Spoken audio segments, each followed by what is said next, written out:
question, because when I started looking for a master, my doubt was which master is the best one, not the best one, but the best, aligned with my goals. So which is the best for me. So how to understand which master is the best for my goals. And the other doubt was, does the geographical location impact on my career? Because maybe after that master, probably will find a job in that country. So Well, both of them are the right questions to ask. all right. And I'll give a simple framework to the audience, right? There's a lot of information on internet, true, but you need to have a system that you put in place to assess the information. And I will break it down into four things. There is the research that you do, so that's your research. First of all, whatever you do, please record whatever you are doing. A document, Word, Excel, I don't care, but keep track of things. What I see a lot of times, people just read and they say, oh, it was good. And then 6 days later, they forget what they studied before. So have the idea of documenting your research. Easy is Excel, have different tabs, 4 tabs. First tab is my research. So I go on the internet, I check, for example, let's say INSEAD, the Masters in Management at INSEAD, or the MBA at Harvard. You do your research on the website, what people are saying on the forums, and so on. That's what you are finding online. The second is from other people. There are two categories. People who are studying now, because that's the most recent feedback on the institute now, not 2 years ago. And the other is who studied there. And you're looking for two things. One is the people who are studying there, ask them relevant questions that, is it fitting to what you thought it would be? So why did you choose this? And is it up to your expectation, right? What are you missing or what are you liking? It gives you an idea of what people like, they don't like, what is missing from the school. And there is no bias there. Then you see if it's for you. The second is from people who already graduated. What are they doing in life? And did the school have an impact to what they wanted to do? Like if you want to do a master, you need a master for something. Better job, better pay, change the location, get into consulting, whatever that is.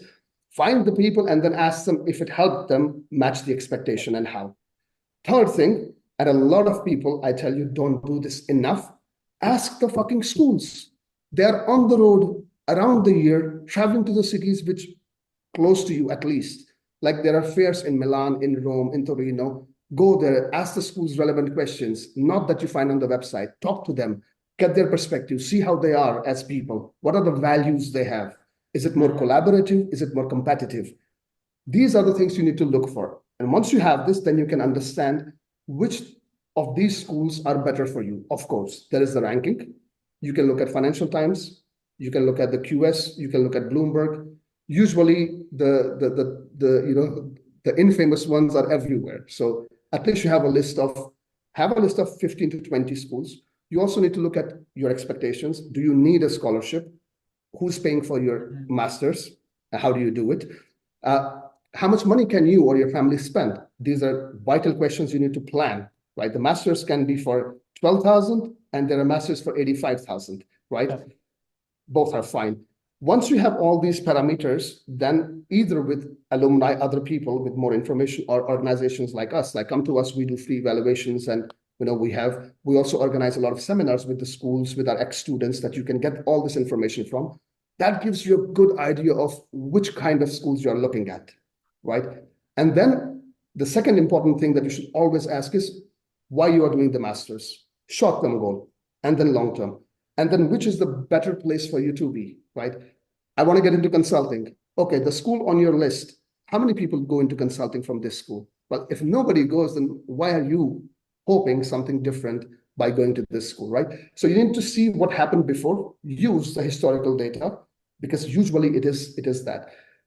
From the business side of the thing, schools also work with companies around that. INSEAD is super famous for consulting. It's the world feeder of consulting.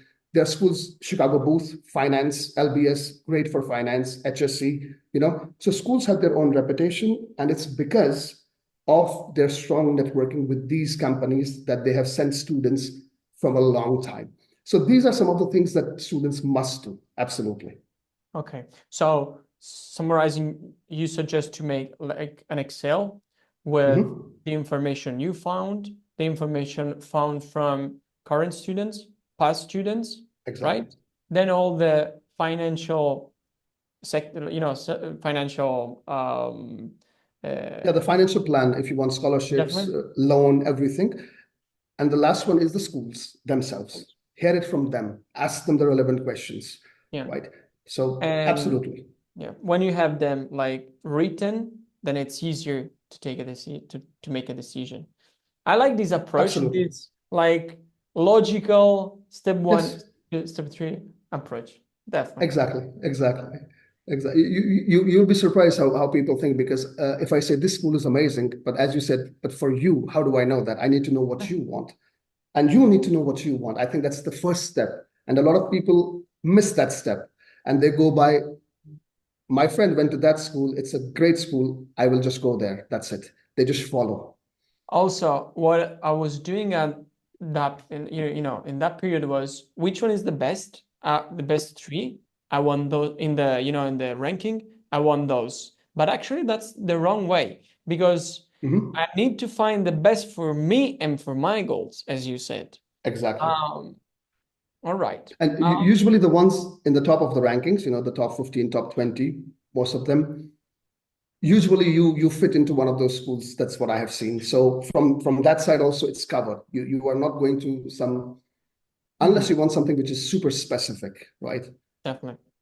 And I just wanted to again underline something. You are talking about this kind of research and this Excel, whatever, and it takes time. So we go back to the point, Exactly. start earlier. Don't do it, in the maybe in the last months of the undergraduate period. Exactly. And we follow our students a lot, and we collect a lot of data, right? It's something that helps us make unbiased decisions. So we can form opinion based on data, right? So far we have helped more than 2,500 students. So that gives me enough data points to understand. And I can tell you that the idea was people, what we have seen, students who start their preparation, not only GMAT, but also the idea of which masters and the research early, tend to get better results. And it's proven by data, hands down.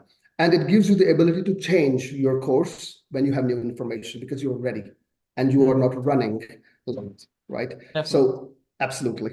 Start early, guys.